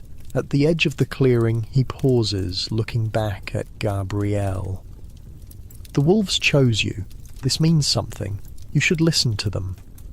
Before Gabriel can ask what the hell that means, Kanosh disappears among the trees, leaving Gabriel alone with the rabbit, the cairn, and more questions than answers. Back inside, Reed's condition has deteriorated further. His breathing is laboured, each inhale a struggle. His face has taken on a grey pallor that Gabriel recognises all too well. "Hang on," Gabriel tells him, though Reed is beyond hearing. "Help's coming tomorrow." Gabriel doesn't have much faith in native medicine, but at this point anything is better than nothing, and the mention of nearby deadwood is perhaps even more valuable information. Without more fuel, neither of them will survive, sick or healthy. That night, Gabriel dreams of wolves running through moonlit forests. In the dream, he runs with them on all fours, feeling the exhilaration of pack movement, of belonging. He wakes disoriented, half expecting to find his body covered in fur. Reed's breathing has worsened, coming in short, desperate gasps. Gabriel sits beside him again, feeling utterly helpless. Outside, the wolves howl their haunting chorus. Morning brings Kanosh back as promised, this time with a small bundle of items wrapped in hide and a rough sled loaded with wood. "Medicine," he says, handing Gabriel the bundle, "and wood for today. Will show where to find more after." Gabriel accepts both gratefully. "Thank you. I can trade." Kanosh waves this off. "No trade. Wolves chose you." As if this explains everything. Inside, Kanosh examines Reed with clinical detachment. He opens his bundle, revealing a collection of dried plants, powders, and small animal parts Gabriel doesn't recognize. "Very sick," Kanosh pronounces. "Lung filled with water, spirit halfway gone." He begins preparing a mixture, crushing plants with a small stone, adding powders, mixing with water heated over the fire. The resulting liquid is dark and smells strongly of earth and something bitter. "Must drink," Kanosh says, lifting Reed's head. "All of it." Getting the mixture down Reed's throat is difficult. He gags and coughs, but Kanosh is persistent and surprisingly gentle. When the liquid is gone, he places something on Reed's chest, a small leather pouch containing who knows what. "Medicine works inside," Kanosh explains to Gabriel. "This works on spirit." Gabriel nods, not believing but unwilling to object to anything that might help. "What now?" "Wait," Kanosh says simply. "One day, 2 day, live or die." It's brutally straightforward, but Gabriel appreciates the honesty. Out here, there's little room for false hope. Kanosh stays until midday, then indicates it's time to show Gabriel the Deadwood location. They head out together, Gabriel following the older man's confident path through the forest. After about half an hour of walking, far enough that Gabriel would have been hesitant to venture alone given the risk of sudden storms, they reach a stand of lightning-struck pines, perfectly seasoned deadwood, some already fallen, some still standing. "Good wood," Kanosh says, striking one trunk with his axe. The dry sound confirms it's perfect for burning. "Enough for many weeks." Gabriel stares at the bounty before him, feeling a weight lift from his shoulders. With this wood supply, surviving until spring seems possible again. "I would never have found this on my own," he admits. Kanosh just nods. Whites look, but don't see. They work together to load what they can onto Kanosh's sled, Gabriel learning that the older man has a small camp about 2 hours away where he's wintering with 2 other Ute hunters. "Why are you helping me?" Gabriel asks finally, the question that's been nagging at him since Kanosh appeared. Kanosh pauses in his work. "Told you, wolves chose you." "What does that mean?" "Wolves not give gifts to humans. Not normal." Kanosh points at Gabriel. "But they give to you. This means you are connected to this place, to them." He gestures broadly at the mountains around them. "You belong now." Gabriel isn't sure what to make of this mystical explanation, but he nods anyway. "Thank you." By the time they return to the cabin, dragging the laden sled between them, the short winter day is already fading. Reed's condition appears unchanged, still unconscious, still breathing those terrible shallow breaths. "We'll return tomorrow," Kanosh says, declining Gabriel's offer to stay the night. "Bring more medicine if needed." After Kanosh leaves, Gabriel stacks the new wood carefully inside the cabin, allowing himself to burn a bit more than usual given the renewed supply. The extra warmth feels like an incredible luxury after weeks of shivering. Reed stirs slightly as evening sets in, his eyes opening briefly, unfocused. "Margaret?" he whispers. "It's Gabriel," he corrects gently. "Rest." Reed's eyes close again. "Cold," he murmurs. "So cold." Gabriel adds another log to the fire and adjusts Reed's blankets. Nothing to do now but wait, as Kanosh said. That night the wolves don't howl. The silence feels significant somehow, though Gabriel couldn't say why. He sleeps in short bursts, checking on Reed frequently. Toward dawn, he notices a change. Reed's breathing seems slightly easier, less laboured. The grey pallor has receded somewhat from his face. When Kanosh returns mid-morning, he examines Reed with the same clinical detachment as before. "Better," he pronounces. "Spirit decided to stay." Gabriel looks at Reed's sleeping form sceptically. "You're sure? Will live. Be weak many days, maybe weeks." Kanosh begins preparing another mixture from his bundle of medicines. This will help strength return. As Kanosh works, Gabriel studies him curiously. "How did you know to come here, to my cabin?" Kanosh continues mixing without looking up. "Wolves told me." Gabriel waits for more explanation, but none comes. Finally, he presses, "The wolves spoke to you?" Now Kanosh looks up, something like amusement in his eyes. "Not with words, with signs." He gestures towards the forest. "Wolf tracks leading here. Wolf behaviour changing. I followed. Found you." It's both a perfectly rational explanation and somehow deeply unsettling. The idea that the wolves' behaviour would attract attention, that they were somehow marking his cabin as significant. "Why would they do that?" Gabriel asks. "The wolves? Why mark my cabin?" Kanosh shrugs slightly. "Maybe you help them once. Maybe they see something in you. Wolves have reasons not always clear to men." He hands the new mixture to Gabriel. "Give this when he wakes, twice each day." Over the next few days, Reed improves steadily. The terrible rattling breath eases, the fever breaks completely, and he begins to take liquid and then soft food. He's weak as a newborn calf, unable to stand without help, but definitely recovering. Kanosh visits every other day, bringing medicine and sometimes small gifts, a few strips of dried meat, a handful of preserved berries. He never stays long, and Gabriel never quite gets a straight answer about the wolves or why Kanosh continues to help them. Reed, as he regains strength, is full of questions. "Who is he?" he asks after Kanosh departs one day. "Why is he helping us?" Gabriel, stoking the fire, shrugs. Name's Kanosh, Ute Hunter. As for why, he relates the strange explanation about wolf medicine and being chosen. Reed listens with wide eyes. "You think that's true? About the wolves choosing you?" Gabriel pokes at the fire, watching sparks rise. "Don't know. They do leave food sometimes. Never heard of that happening before." "Maybe you did something," Reed suggests. "Saved one of them without realizing." Gabriel shakes his head. "Only interaction before this winter was taking shots at them when they got too close to my camp." "Huh?" Reed seems to digest this. "Weird." "Yep."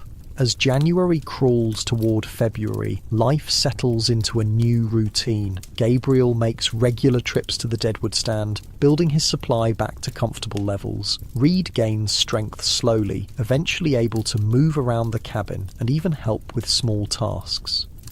The wolves maintain their distance but remain a presence. Gabriel finds their gifts every few days: a rabbit, a grouse, once even a young mule deer dragged to the edge of the clearing, its throat torn out. He continues to leave offerings in return, scraps mostly, but sometimes small objects he's carved or made.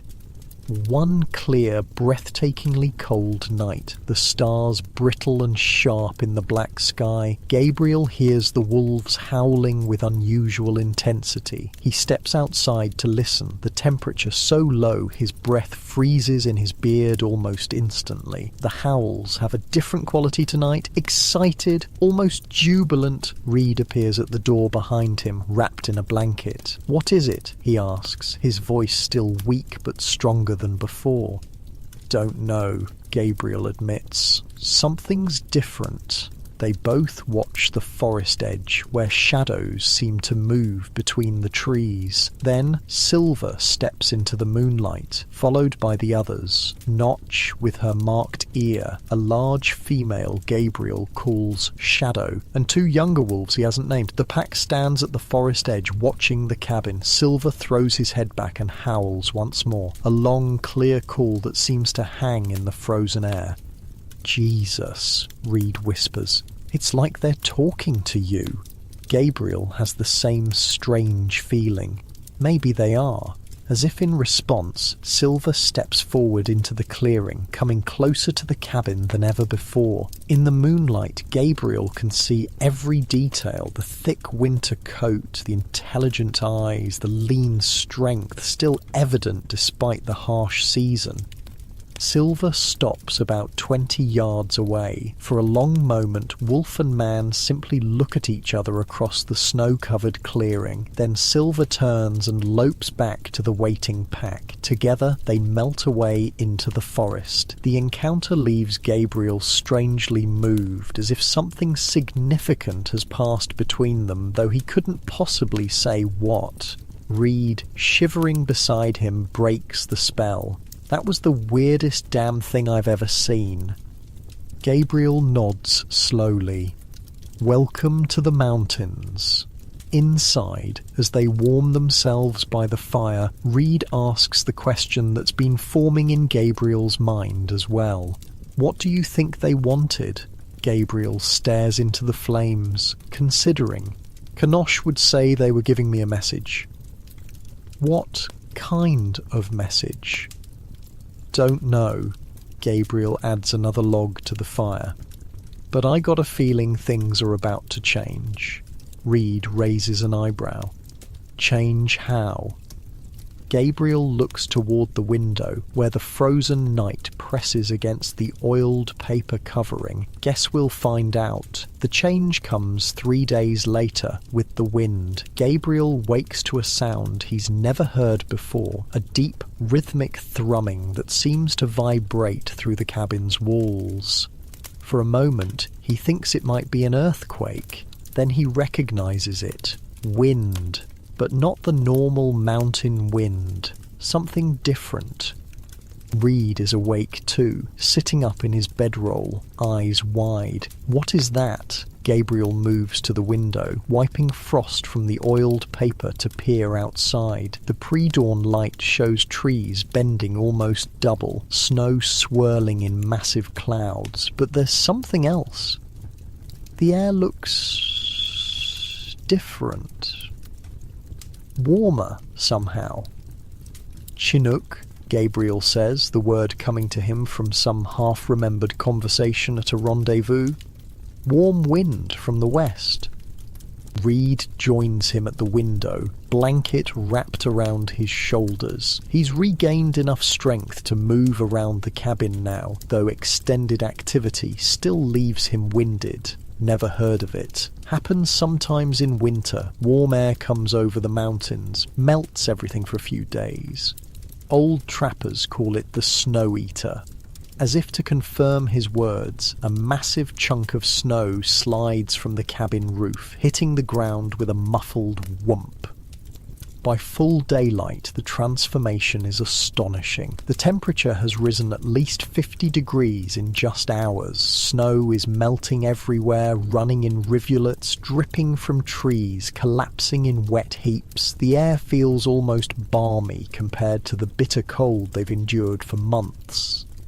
Gabriel steps outside without his heavy furs for the first time since November, marvelling at the change. The thermometer reads 45 degrees, practically summer after weeks of sub-zero temperatures. It's incredible, Reed says, joining him at the door, breathing the warm air deeply. How long will it last? Few days, maybe. Week at most. Gabriel surveys the rapidly changing landscape. Then winter comes back, usually harder than before. Reed's face falls slightly.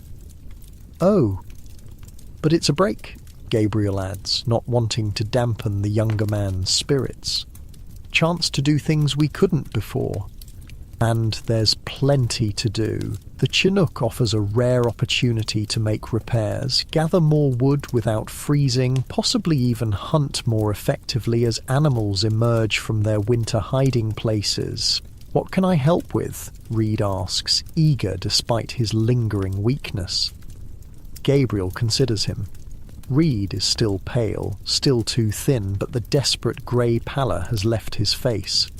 Could use help stretching the wolverine pelt. Been waiting for a warmer day. It's a good task for Reed. Important, but not too strenuous. The pelt has been curing for weeks, preserved by the cold. Now it needs proper stretching to be useful. As they work together, setting up a simple wooden frame and carefully stretching the pelt, Gabriel finds himself oddly comfortable with Reed's presence. The young man asks good questions, learns quickly, and doesn't fill the air with needless chatter.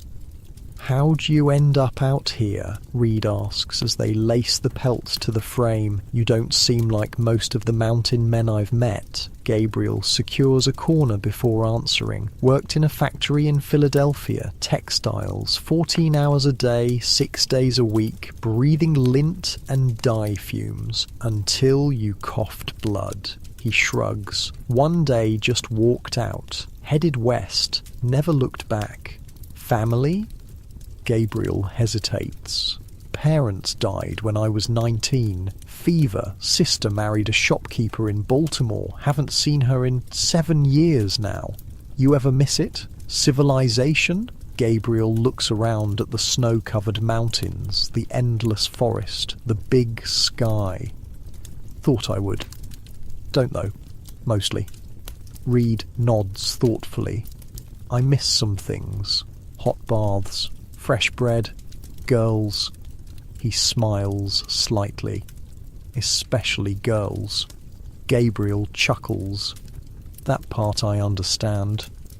They finish stretching the pelt in comfortable silence. Gabriel studies their work with satisfaction. Good job. Make warm mittens or a hat when it's properly cured. The Chinook brings other visitors besides the warm wind. Mid-afternoon, Kanosh appears with another Ute hunter, a younger man introduced as Tabby. They bring news. The warm wind has driven game down from higher elevations. A small herd of elk has been spotted in the valley 2 miles south. Big hunting tomorrow, Kanosh explains. Many men needed. Good meat for all. Gabriel understands the invitation and what it represents. The Ute don't typically invite white men to join their hunts. I'd be honoured, he says. Me too, Reed adds quickly. Kanosh studies Reed sceptically. Still weak. Stay and guard camps. Reed looks disappointed but doesn't argue. Even he must recognise he lacks the strength for a proper hunt. Big storm comes after Chinook, Kanosh continues. Maybe 3 days. Must prepare. Gabriel nods, unsurprised. The respite is temporary, as mountain weather always is. We'll be ready. After the Ute depart, Gabriel and Reed use the remaining daylight to maximum advantage. They clear snow from the roof where it started to melt and might cause leaks. They check the cabins chinking, making repairs where needed. They hang meat and hides outside to air in the warmer temperatures. The work is pleasant in the mild air, almost like a normal spring day rather than a brief winter reprieve. Even Reed seems energized, though he tires quickly and needs frequent rest. As dusk approaches, the wind shifts slightly, bringing new scents, wet earth, pine sap, the faint muskiness of animals on the move. Gabriel pauses in his work, sensing something. He scans the tree line carefully. There, movement. Silver emerges from the forest, watching him. The wolf looks different somehow, more alert, almost tense. He paces at the edge of the clearing, looking back repeatedly toward the forest, then at Gabriel. He wants something, Reed says, coming to stand beside Gabriel. Yeah. Gabriel studies the wolf's behaviour. Wants me to follow, I think. Reed's eyes widen. You're not actually going to... But Gabriel is already reaching for his rifle. Won't go far, just want to see. That's insane, Reed protests. Following a wolf into the forest before dark, Gabriel checks his powder and shot. Probably, he agrees. Stay here. If I'm not back in an hour, tell Kanosh what happened. Before Reed can object further, Gabriel heads towards Silver. The wolf watches him approach, then turns and trots into the forest, looking back to ensure Gabriel follows. The going is messy. Melting snow creates a slushy surface that sucks at Gabriel's boots. He keeps Silver in sight, following as the wolf leads him deeper into the trees. After about 15 minutes of walking, Silver stops at the edge of a small ravine, looking down, then back at Gabriel. A clear invitation. Gabriel approaches cautiously, unsure what he's about to find. When he reaches the ravine edge and looks down, he understands. A dead elk lies half buried in snow at the bottom, a bull with an impressive rack, not long dead. No obvious wounds, though it's hard to tell from this distance. Possibly it broke through ice somewhere, escaped but succumbed to exhaustion or cold. Around the carcass, 3 wolves from Silver's pack feed. They look up at Gabriel's approach but don't run. Silver makes a low sound in his throat, almost like a purr. Gabriel stares in amazement. The wolves are sharing their find, enough meat to last him and Reed well into spring if they can retrieve and preserve it. "Thank you," he says softly to Silver. The wolf simply watches him with those intelligent yellow eyes. Gabriel marks the location carefully in his mind, planning to return tomorrow with Reed and a sled. They'll need to work quickly to salvage the meat before it spoils in the warm weather. As he turns to head back, Silver follows, escorting him to the edge of the clearing before melting back into the forest. Reed is waiting anxiously at the cabin door. "You're alive? What happened?" Gabriel explains about the elk, still somewhat in awe of what just occurred. Reed listens with growing disbelief. "The wolves showed you where to find food deliberately?" "Yep." "And they were sharing it with you, not chasing you away?" "Yep." Reed shakes his head slowly. "That's not natural, Gabriel." Gabriel looks toward the forest where Silver disappeared. Maybe not for most men. That night they plan the next day carefully. They'll need to butcher the elk where it lies, load the meat onto a makeshift sled and haul it back to the cabin. Then the real work begins. Cutting, preserving, smoking what they can before the warm weather turns bad. "We'll leave at first light," Gabriel decides. "Need every hour of daylight we can get." Reed nods, looking more alive than he has since arriving. Having a purpose seems to have further accelerated his recovery. "I'll be ready." Morning brings continued warm temperatures and a strange green smell in the air. An early promise of spring that Gabriel knows is false. Winter isn't done with them yet. They set out after a hearty breakfast, pulling an improvised sled made from branches lashed together. Gabriel has packed his butchering knives, extra rope, and canvas for wrapping meat. The trek to the ravine takes longer with the sled and Reed's still limited stamina, but they reach it before midday. The elk carcass is untouched since yesterday, surprising as Gabriel expected the wolves to have taken more. Silver and one other wolf, the one Gabriel calls Shadow, lie nearby, apparently guarding the kill. They watch with interest as the humans approach but make no move to interfere. "This is unbelievable," Reed whispers, eyeing the wolves nervously. "Just don't make any sudden moves," Gabriel advises. "They're allowing this."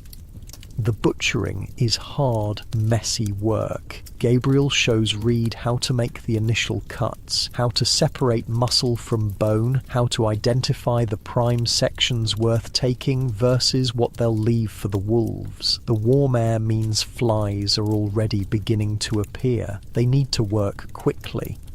By mid-afternoon they've loaded the sled with as much meat as they can manage, easily 200 pounds of prime elk, more than enough to see them through the remainder of winter with careful preservation. Gabriel approaches the remaining carcass, where perhaps half the meat still remains. He looks at Silver, who has watched the entire process with seemingly patient interest. "The rest is yours," Gabriel says, making a small gesture of offering. "Thank you." As if understanding, Silver rises and moves toward the carcass, no longer holding back from his prize. The journey back to the cabin is slow and exhausting, both men straining against the loaded sled. Reed tires quickly, but pushes through, determined to do his part. Gabriel notes the younger man's growing strength and resolve with approval.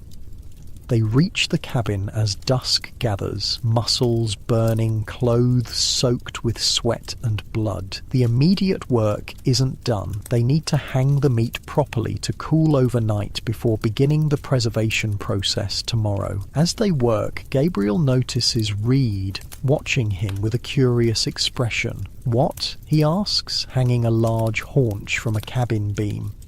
Reed hesitates. "Just trying to understand you. Most men I know would have shot those wolves on sight, taken the whole elk for themselves." Gabriel continues his work, considering his answer. Wolves were there first. It was their kill. He secures another piece of meat. "Besides, there's more than enough for all of us." It's not just that though, is it? Reed presses. This connection you have with them, it's different. Gabriel pauses, knife in hand. How to explain something he doesn't fully understand himself. Been in these mountains 4 years now, he says slowly. First 2 years, I fought everything. The cold, the terrain, the animals. Was always exhausted, always hungry, always afraid. He gestures at the hanging meat. This past year, something changed. Started working with the mountains instead of against them. Listening more. Taking what I need, not what I want.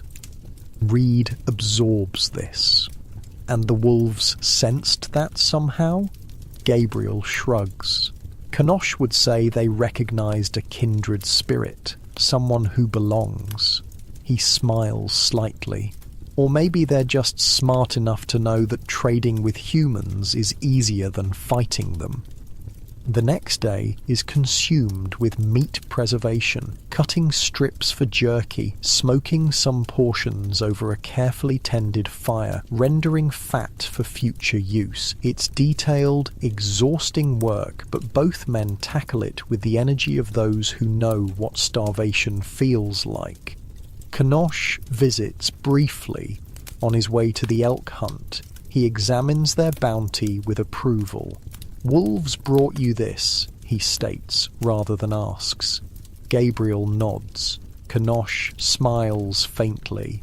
Told you. Chosen. When he leaves, Reed shakes his head in wonderment. Still can't believe it. Wolves and Indians and mountain men all working together? Nobody back east would believe a word of this. Good thing you're not planning to tell them then, Gabriel replies with a wry smile. The Chinook holds for 2 more days, precious time they use to maximum advantage. They gather more wood from the stand Kanosh showed them, repair Gabriel's snowshoes, and finish preserving all the elk meat. The cabin now smells strongly of smoke and meat, but the hanging racks are full, security against whatever winter still has in store. On the evening of the 3rd day, the wind shifts. The warm breeze dies completely, replaced by an eerie stillness. The temperature begins to drop noticeably by the hour. Storm coming, Gabriel says, studying the western sky where clouds are gathering, dark and ominous. Reed, who's regained enough strength to be genuinely helpful now, nods soberly. How bad? Bad enough. Gabriel checks their preparations one last time. Wood stacked neatly by the fireplace, water bucket full, food accessible, extra chinking in place. We'll ride it out inside. Might be 3-4 days before we can open the door again. That night, snow begins falling. Gently at first, then with increasing intensity as the wind returns, this time from the north, bringing Arctic cold with it. Gabriel wakes several times to add wood to the fire, noting how the temperature plummets and the wind grows to a howl. By morning, the window is completely blocked with snow, and the door requires both men pushing to open it just a crack, enough to confirm they're essentially buried. Never seen anything like this, Reed says, his voice hushed with awe as they peer through the narrow opening at a wall of white. Spring blizzard, Gabriel explains, forcing the door closed again. Happens almost every year. Chinook teases you with warm weather, then winter reminds you who's really in charge. They settle in for the duration, conserving wood as much as possible while maintaining enough warmth to prevent freezing. The days pass slowly, marked by meals, fire tending, and conversation that grows deeper as the storm continues outside. Reed speaks of Boston, of the merchant father who wanted him to follow in the family business, of his rebellion in heading west to seek adventure. He talks of Margaret, the girl he hopes to marry if he makes it back alive. In turn, Gabriel finds himself sharing more than he has with anyone in years. Stories of his factory days, of the sister he still writes to occasionally, of his first disastrous winter in the mountains when he nearly starved because he didn't know how to preserve meat properly. "Would you ever go back?" Reed asks on the third night of their confinement. "To civilization?"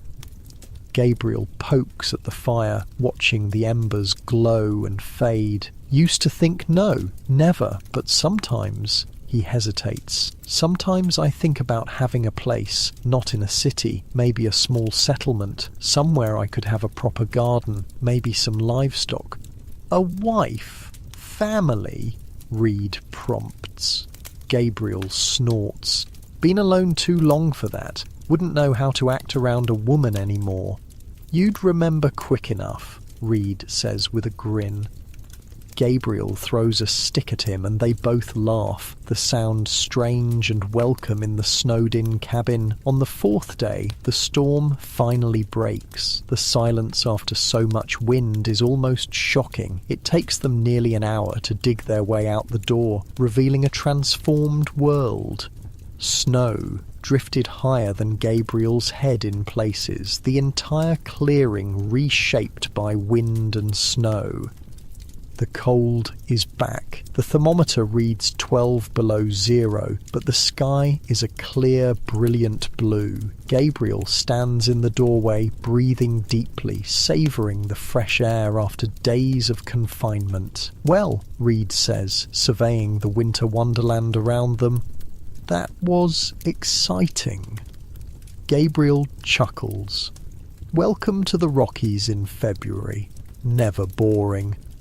As they begin the process of digging out, checking for damage and re-establishing their daily routines, Gabriel reflects on how much has changed since the beginning of winter. He's no longer alone, for one thing. Reed's presence has shifted from burden to companionship. The wolves have transformed from threat to allies. Even his relationship with the mountains themselves feels different, less adversarial, more like a dance between equals. Winter isn't done with them yet. There will be more storms, more bitter cold, more challenges before spring truly arrives. But for the first time since the snow began falling, Gabriel feels something like optimism. He pauses in his digging to look toward the forest edge. Silver stands there, watching as always. Gabriel raises a hand in greeting and the wolf seems to nod before turning back into the trees. "Strange times," Gabriel murmurs to himself. "Strange times indeed." February slides into March, though the transition means little in practical terms. Winter still grips the mountains, the snow still lies deep, and the cold still bites, though the days gradually lengthen. The routine Gabriel and Reed have established continues, tending fire, melting snow for water, checking traps, making small repairs to equipment, and taking turns reading aloud from the St. Louis newspaper, which they've now memorized nearly word for word. The elk meat has proven a godsend. With full bellies, the cold seems less threatening, and their minds work better. Gabriel finds himself thinking beyond mere survival for the first time in months, planning improvements to the cabin for next winter, considering where to set his trap lines when spring finally arrives. Reed, fully recovered now, has grown restless. He paces the small cabin when weather keeps them inside, which is often. He talks increasingly of Boston, of Margaret, of plans for the future that have no place for mountain winters. "Think your party's still camped down in the valley?" Gabriel asks one evening, recognizing the younger man's growing cabin fever. Reed looks up from repairing a torn moccasin, a skill Gabriel taught him last week. If they're smart, that or they headed south to winter in Santa Fe. He hesitates. "Been thinking maybe I should try to find them when the snow melts enough." Gabriel nods, unsurprised. He'd seen this coming. Probably wise. They might be worried about you. You could come too, Reed offers, though they both know it's not a serious suggestion. Trade your furs, get supplies, maybe even find company. Gabriel smiles faintly. Got company right here, don't I? Reed grins. Yeah, but I'm leaving first chance I get. No offence, but I'm not built for this life. None taken, not many are. The next morning dawns clear but brutally cold, 30 below according to the thermometer. They bundle up and head out together to check the trapline, which has been disappointingly empty for days. The wolves haven't brought any more gifts since the elk, but Gabriel still sees them regularly at the forest edge, watching. Think they're just keeping tabs on their investment? Reed jokes, nodding towards Silver, visible as a grey shape among the trees. Maybe, Gabriel says, though he senses it's more than that. The wolves seem to be waiting for something. They've nearly finished checking the empty traps when Gabriel spots it, smoke rising in a thin column from beyond the next ridge. Not the natural smoke of a forest fire, but the controlled smoke of a campfire or cabin. Someone's over there, Reed says, following Gabriel's gaze. Gabriel nods, suddenly uneasy. He knows every trapper and settler within 30 miles, and none should be in that direction. Not Kanosh's camp, that's east of here. Should we check it out? Gabriel considers. His instinct is to avoid unknown humans. In his experience, strangers in the wilderness often bring trouble. But information has value too, especially as winter wanes and travel becomes possible again. Yeah, he decides, but carefully. They approach the smoke source with caution, moving from tree to tree for cover. As they crest the ridge, they spot the camp, 3 canvas tents arranged around a central fire, where men move about. Not a native camp, but white men, at least 6 of them, all armed with rifles. Those aren't trappers, Gabriel whispers, taking in the group's appearance. Their clothes are too new, their equipment too matched. Looks military, maybe? Reed studies them, then inhales sharply. I know who they are, Mackenzie's men, my party. Before Gabriel can stop him, Reed stands and waves his arms. Hey, over here! The men in the camp instantly reach for weapons, turning toward the sound. Gabriel curses under his breath and rises too, keeping his rifle pointed down but ready. It's Thomas Reed, Reed calls, from the Mackenzie expedition. After a tense moment, one of the men approaches, rifle raised. Reed, that really you? Yes, I got separated in the January blizzard. The man lowers his weapon slightly and turns to shout to the others. It's Reed. He's alive. What follows is a boisterous reunion. The Mackenzie party had indeed wintered in the valley, believing Reed long dead. This group of 6 had been sent to hunt and scout as supplies ran low, and the weather improved slightly. They're overjoyed to find their lost companion alive. Gabriel hangs back, watching the reunion with mixed feelings. These men represent Reed's world, not his. Their loud voices and backslapping camaraderie feel foreign after months of quiet conversation and the subtle communication of wilderness survival. Eventually, Reed remembers his manners and introduces Gabriel. This is Gabriel Blackwood. He saved my life. Took me in when I was half dead with lung fever. The men thank Gabriel with handshakes and offers of whiskey, which he accepts, a small swallow that burns pleasantly on the way down. It's the first liquor he's tasted in nearly a year. You're welcome to come back to the main camp with us. Their leader, a weathered man named Collins, offers. We've got decent supplies. Doctor too. Gabriel declines politely. Got my own place, but thanks. Reed, however, is clearly torn. Gabriel can see the conflict on his face, the pull of his own people versus the obligation he feels toward Gabriel. Go with them, Gabriel says quietly. You're well enough to travel. No sense sitting out the rest of winter in my cabin when your people are just over the ridge. Reed hesitates.